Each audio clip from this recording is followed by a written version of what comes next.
Assalamualaikum warahmatullahi wabarakatuh. Hello everyone, my name is Muhammad Fadil Abdillah from class Computer Network Engineering 1. In this video, I will demonstrate the configuration of Ubuntu Server 24.04 LTS using Oracle VirtualBox. The purpose of this video is to fulfill the assignment for network system administration and to be used as a portfolio. The topic that will be discussed in this video are dynamic host configuration protocol, static IP configuration, secure shell remote access using PuTTY, repository configuration using BiznetGIO, SFTP file transfer using WinSGP, and file permission. So, let's start the configuration process. Pertama, kita akan menyiapkan jaringan pada virtual machine kita. Pastikan Ubuntu server kita dalam keadaan mati terlebih dahulu. Kemudian, klik pada virtual machine kita, lalu klik setting, lalu pilih pada bagian network, pilih pada adapter 1, lalu pada bagian enable network adapter, ini kita checklist atau centang saja. Lalu kita pilih pada bridge adapter. Lalu pada bagian name, pilih kartu jaringan yang sedang digunakan oleh device kita, misalnya Wi-Fi atau Ethernet.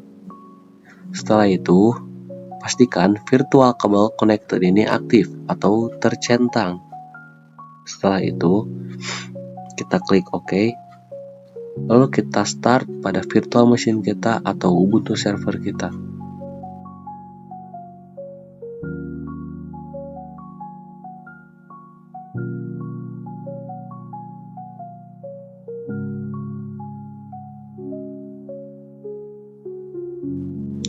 Setelah masuk, kita login terlebih dahulu dengan ketikan username kalian dan password kalian.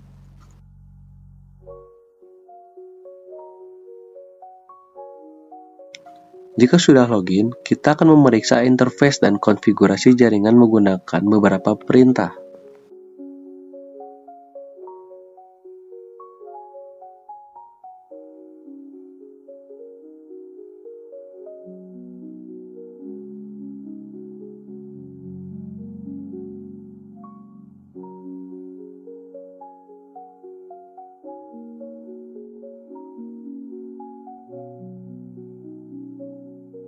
Setelah kita mengetahui interface dan IP, sekarang kita akan melihat file konfigurasi NetPlan, yaitu dengan cara ketikan ls -l lalu garis miring etc garis miring NetPlan.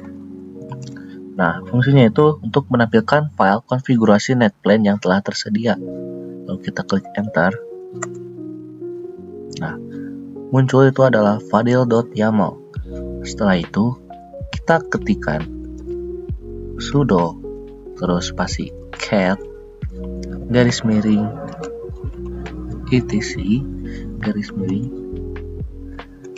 NetPlan, lalu kita garis miring masukkan file yang sudah tertera, yaitu fadil.yaml.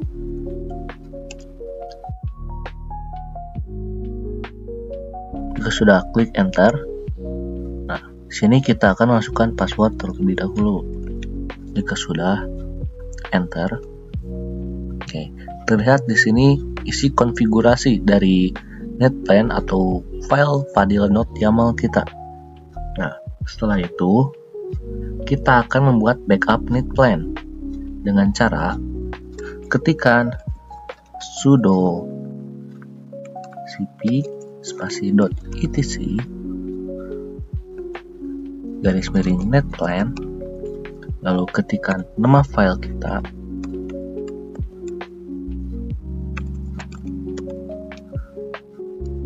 lalu kita akan membuat salinannya dengan cara garis miring etc garis miring NetPlan garis miring masukkan nama file kita lagi, atau masukkan nama file untuk backupnya atau salinan yaml.backup. Nah, jika sudah, klik enter. Nah, fungsinya dari perintah tersebut itu untuk membuat salinan konfigurasi NetPlan. Jika konfigurasi baru bermasalah, backup dapat digunakan untuk mengembalikan konfigurasi sebelumnya. Nah, selanjutnya kita akan mengkonfigurasi DHCP. Apa fungsi DHCP itu? Fungsi DHCP itu adalah agar kita mendapatkan IP secara otomatis. Selanjutnya kita ketikkan sudo nano spasi garis miring etc garis miring netplan lalu garis miring nama file kita, yaitu contohnya fadil.yaml. Enter. Nah, jika sudah memasuki pada bagian ini, kita akan mengkonfigurasi bagian netplan kita dengan urutan yang akan saya kirim, yaitu berupa foto.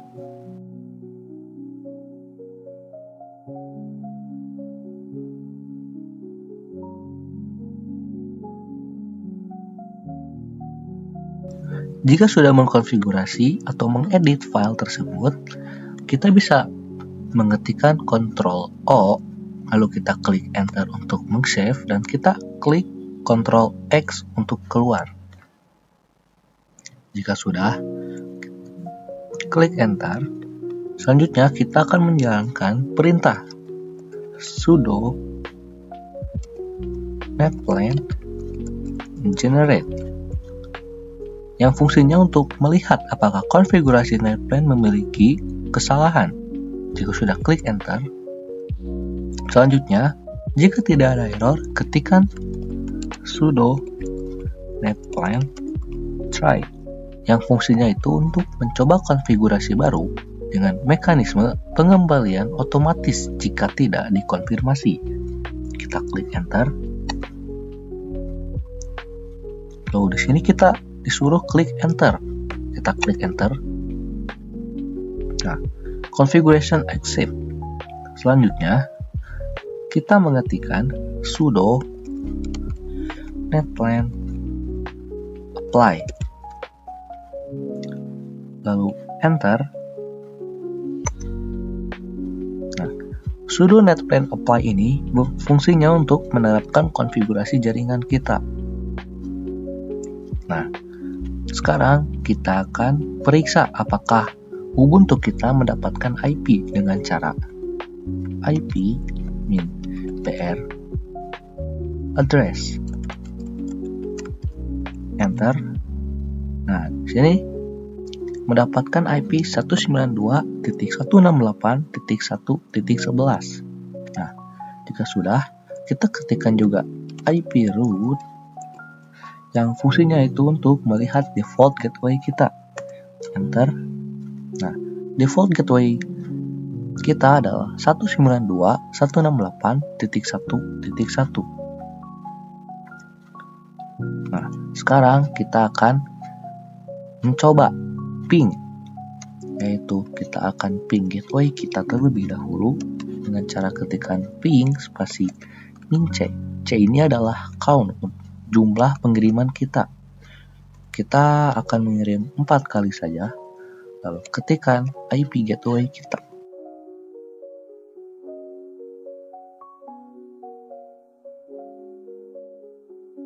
Ping berhasil, 4-4-nya terkirim dan 0 paket loss. Selanjutnya, kita akan ping internet, yaitu ketikkan ping min c, kita akan kirim 4 kali, ketikkan 888. Enter. Nah, 4 paket terkirim dan 0% paket loss, yaitu bisa diartikan terkirim semua. Selanjutnya kita akan ping DNS, yaitu dengan cara ping dengan terus min c atau count, kita akan kirim 4 kali lagi, lalu ketikkan ubuntu.com. Enter.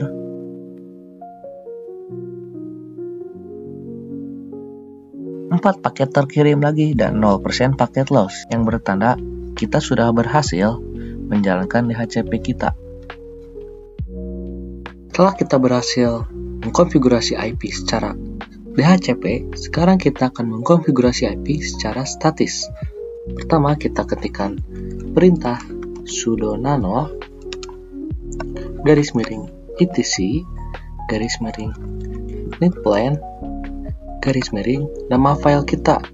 Kalau di sini nama file saya adalah fadil.yaml. Lalu klik enter. Nah, di sini kita akan memasukkan password kita. Jika sudah memasukkan password, jika sudah memasukkan password, klik enter. Nah, jika sudah klik enter, kita akan masuk kepada menu seperti ini lagi. Lalu saya akan mengirimkan foto konfigurasinya.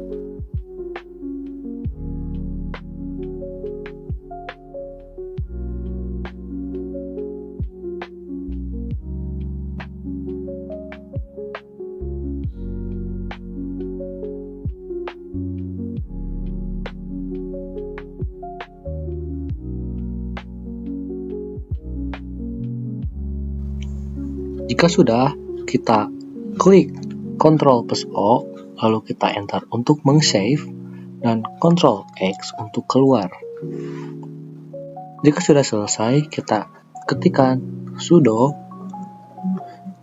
netplan generate.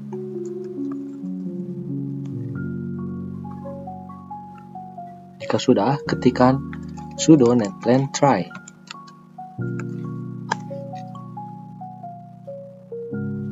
Lalu enter. Selanjutnya kita ketikkan sudo netplan apply. Lalu kita enter. Nah, jika sudah, kita ketikkan netplan status. Selanjutnya, kita akan cek IP status kita dengan ketikan IP spasi minbr address. Kita klik enter. Pada bagian endpost 3 IP, pastikan IP yang muncul adalah IP status kita yang sudah kita konfigurasi tadi. Lalu selanjutnya kita klikkan IP root, enter. Nah, pastikan juga gateway benar. Selanjutnya kita ketikkan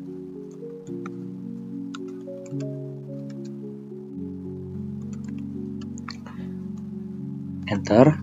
Nah, pastikan DNS sesuai. Selanjutnya kita akan coba dengan ping. Pertama kita akan ping gateway.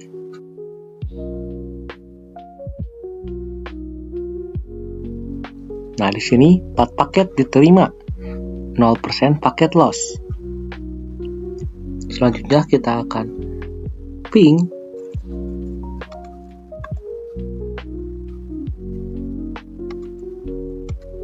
.8.8.8. Enter. 4 paket diterima dan 0% paket loss. Selanjutnya, dan yang terakhir, kita akan ping ubuntu.com. Ketikkan ping spasi min c atau count. Kita klik 4 untuk 4 kali ping, lalu ketikkan ubuntu.com.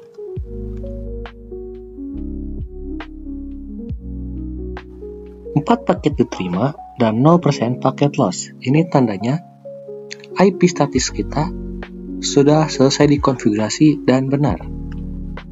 Oke, pada tahap selanjutnya kita akan mengaktifkan SSH atau Secure Shell. Nah, yang pertama kita akan cek paket dan layanan kita terlebih dahulu menggunakan beberapa perintah.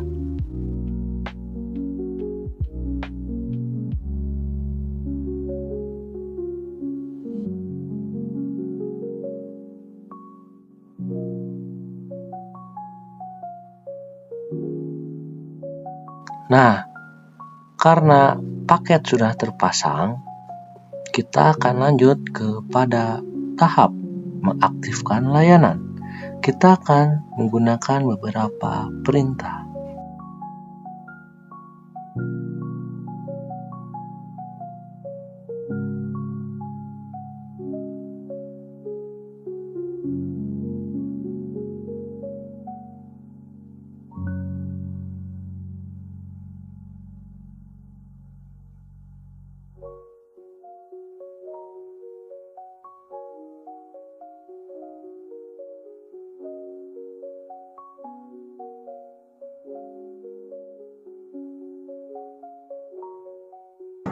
Selanjutnya, kita akan cek bagian firewall.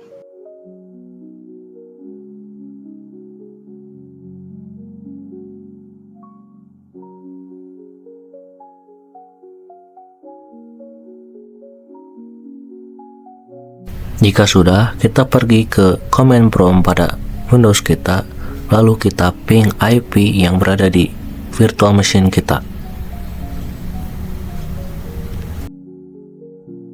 Jika berhasil, maka pemasangan OpenSSH telah berhasil dilakukan. Selanjutnya, kita akan membuka aplikasi putih kita pada Windows. Ketikkan di Windows putih. Kita sudah klik enter. Nah, di bagian hostname or IP address, kita masukkan hostname kita atau IP address kita. Kalau IP address, kita masukkan IP address kita yang statis. Di bagian port tetap 22 dan di bagian connection type, kita pilih di bagian SSH, secure session. Nah, pada bagian save session, kita beri format Ubuntu 24 strip nama siswa atau nama kita sendiri, contohnya nama saya.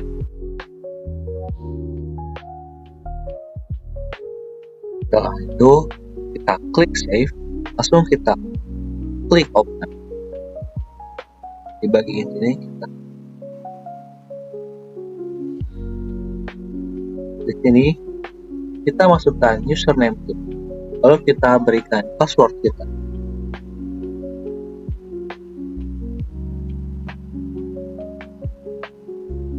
Jika kita sudah login pada putih, di sini kita akan memberikan perintah verifikasi.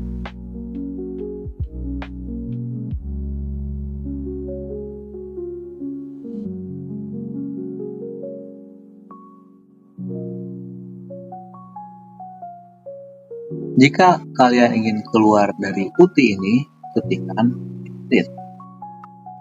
Selanjutnya, kita masuk ke bagian repositori business.gio.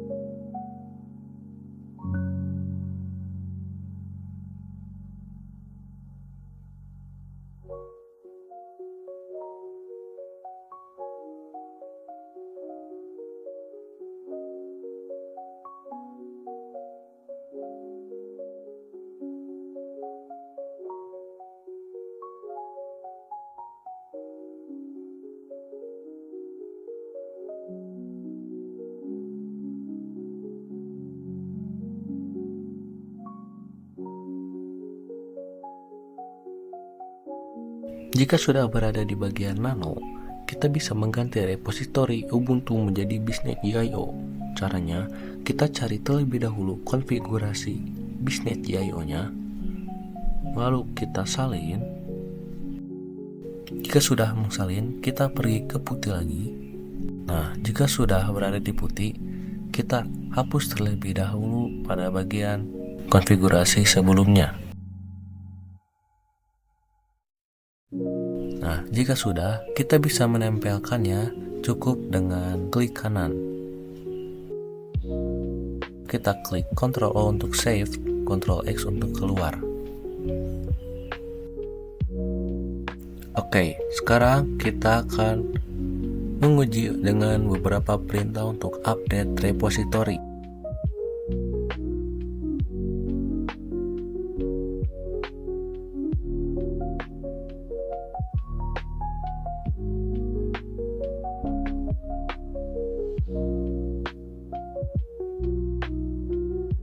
Jika sudah terinstall, kita akan menguji beberapa perintah lagi.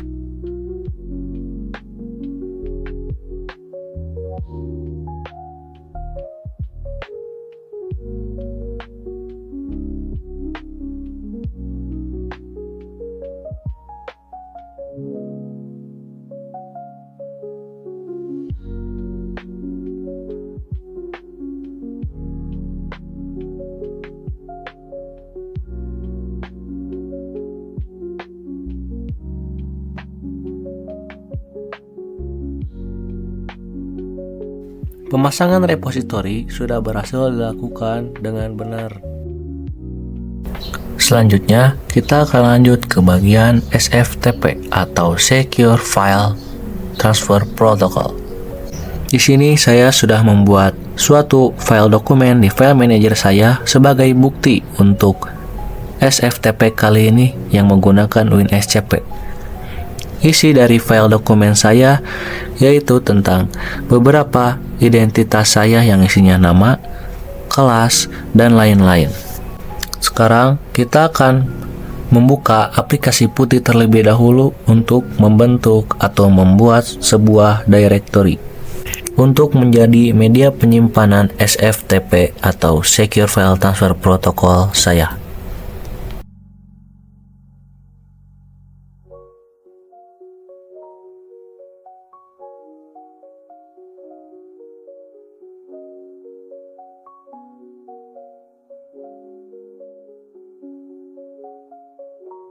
Kita klik pada Windows kita cari aplikasi WinSCP.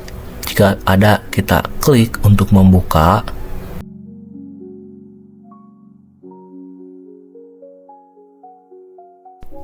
Pada bagian hostname, username, dan password, isi dengan username, hostname, dan password yang berada di Ubuntu kita. Dan untuk port, kita diamkan menjadi 22 dan filenya menjadi SFTP.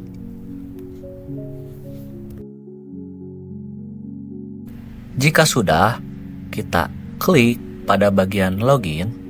Nah, pada panel bagian kanan ini adalah panel bagian Ubuntu kita, sedangkan pada bagian kiri ini adalah Windows kita.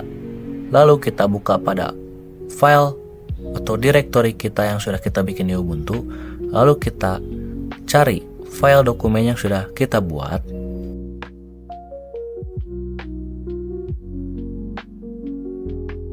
Lalu kita klik kanan, lalu upload. Lalu kita klik OK saja. Nah, file sudah terkirim dari Windows ke Ubuntu kita. Setelah itu, kita keluar lalu kembali ke putih. Nah, kita di sini akan cek apakah file beneran terkirim atau tidak menggunakan beberapa perintah.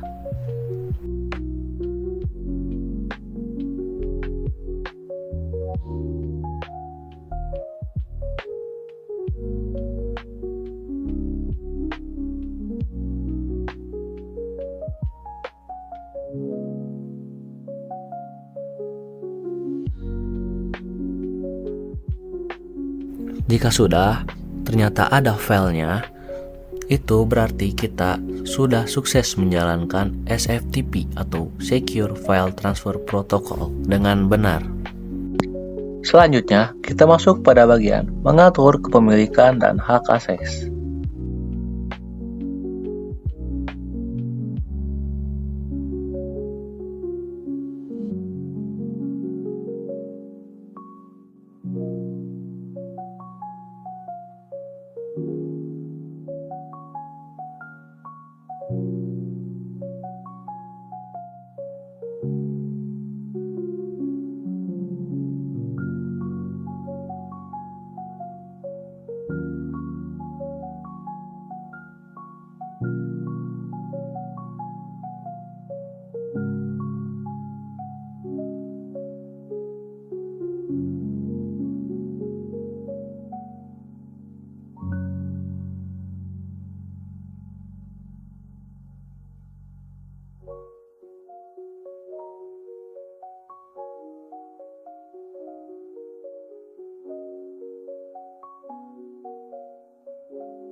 Jika kita sudah sampai memverifikasi, mengatur permission, itu artinya kita sudah selesai pada di bagian mengatur hak akses file. That is the end of our Ubuntu Server 24.04 configuration process. In this video, we have learned how to configure dynamic host configuration protocol and static IP addresses, enable secure shell and access the server using Putty, configure the business GIO repository, transfer files using SFTP and WinSGP, and manage file permissions. The main difficulty I encountered was an error in the NetBeans configuration caused by incorrect YAML indentation. I solved it by checking the configuration and correcting the indentation before running NetBeans generate, NetBeans try, and NetBeans apply again. Through this practice, I learned that every server configuration step must be done carefully and tested after each change. Thank you for watching my video. I hope this tutorial is useful and easy to understand. See you in the next video. Wassalamualaikum warahmatullahi wabarakatuh.